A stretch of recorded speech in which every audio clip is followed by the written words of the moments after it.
Rain still hasn't let up yet, and I don't think it's going to. But we got 72 miles left on this trip. We almost there. It's been a long day today, I ain't gonna even lie. I'm usually at the house around, no, I'm usually back at the yard around 3 o'clock. And right now it's 4:38, and I still got another hour and a half drive. So this is a long one, which I kind of needed.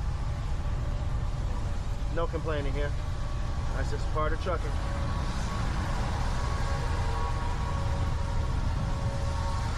Trucking ain't easy, but somebody got to do it.